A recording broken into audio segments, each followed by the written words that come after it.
Hej, det er Henrik Jensen fra Jensens Broservice. Jeg vil gerne lige vise dig, hvordan du egentlig servicerer din body på dit nye helixhjul. Og det gør du ved, at du har noget degreaser. Du skal bruge en 17-nøgle til at skrue huden af med, og en her til at holde afstand med, men det viser jeg dig. Og så anbefaler vi, at vi smører op med Long Life for Ceramic Speed. Det du gør, det er, at du tager den her af. Først så skruer du kassetten af, så du ser hjulet her. Så tager du den her, vupti, og ligger der. Så er der sådan lige sådan 2 hakker der. Så tager du den her nøgle her, og lige placerer ind i hakket. Så tager du en 17-nøgle, og lige løsner stille og roligt, og det skal være stille og rolige bevægelser. Så skruer du den her af, samtidig med at du holder kontra herover. Den ligger du der, ligger nøglen her. Så gør du det, at du lige trækker ud, lige så stille og roligt.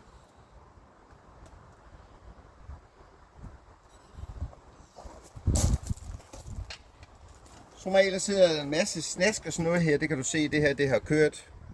Så det du egentlig gør, det er, at du tager noget degreaser, og så gør du lige sådan her. Renser det godt.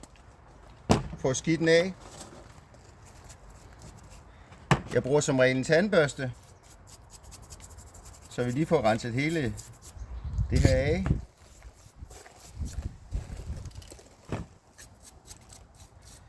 Sådan. Så tager du noget lufttryk.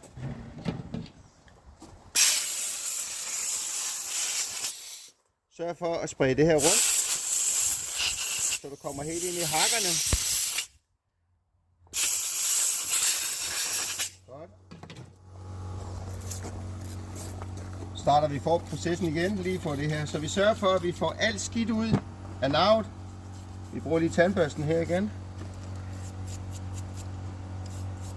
Sådan. Nu kan vi høre den metalliske lyd.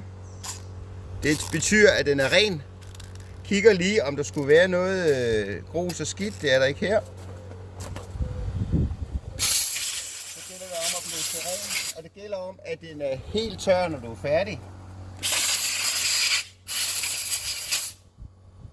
For at splitte det her af, så det kommer godt ned i rillerne, så der ikke sidder noget overskydende degreaser.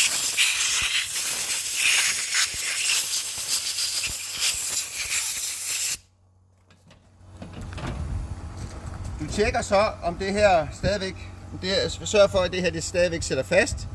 Det gør det her, det er et tilfælde. Jeg rykker lige om på det, for nu skal jeg lige bruge det her. Bum. Sådan. Tør det godt af, så der ikke er nogen degreaser. Så trykker du det her fra hinanden, så tager du din Long Life for Ceramic Speed. Så trykker du det her fra hinanden, og så lægger du en rille. Så lægger du fedten ned i rillen her. Og det gør du på begge sider. Lige sådan en god kant her. Sådan.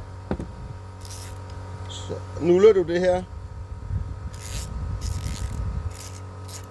Sådan. Sørg for at få et godt lag i. Sådan. Sørg for nu her også, at du også lige får lagt noget på den her gummiring, det som er forpakningen.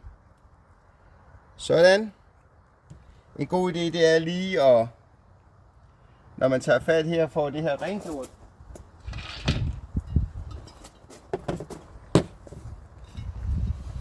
Hvis hjulet kører godt, er det ikke sådan en skuer, så behøver du faktisk ikke at, men man kan fjerne den der ring der. Og der sidder en pakning herinde også. Kan vi ikke lige komme ind med det der. Vi tør det her af. Sådan. Der sidder en pakning der, man lige kan pille ud. Og der sidder en pakning der, man lige kan pille ud. Så kan man gøre sammen, at man tager noget stadigvæk degreaser, for lige børstet det igennem. For at blæse det godt. Så tager man sin long life og kører rundt i kanten, men der skal være sådan et stykke her, hvor der ikke er noget. Og det samme gælder herovre. Men hvis det ikke er nødvendigt, hvis det ikke skuer, og det stadigvæk kører godt, så koncentrer dig om, at det her skal serviceres. Så det du så gør bagefter, det er, at når du har tørret den her af, så tager du lige lidt long life lige og kører her på kanten. Og bare smøre lidt med fingrene. Så skulle jeg have haft den der med. Så gør du sådan her med, at du lige trykker den der på, og så klikker du lige den der vej, så er den der.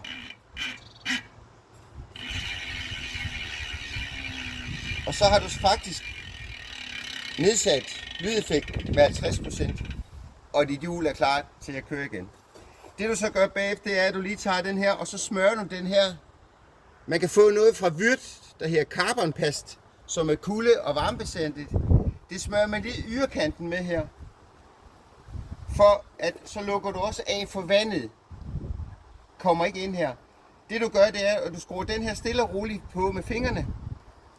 Indtil du kan mærke, at der er modstand. Så er der modstand. Så tager du din nøgle her. Og din 17. Og det gælder om, det er bare til og ikke mere. Så man må ikke overspænde det.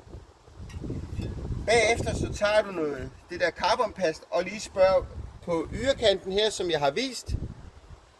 Og lige lidt her tynd olie på den her. Der sidder en gummiring derinde, du skal være opmærksom på, at den ikke mangler, fordi så falder det her af. Det du gør, det er, at du skal faktisk kunne trykke det frem og tilbage, hvor det her carbonpast, det faktisk egentlig lukker for vandet. Og så har du serviceret dit helixhjul fra Elite Wheels og cyclinghub.dk.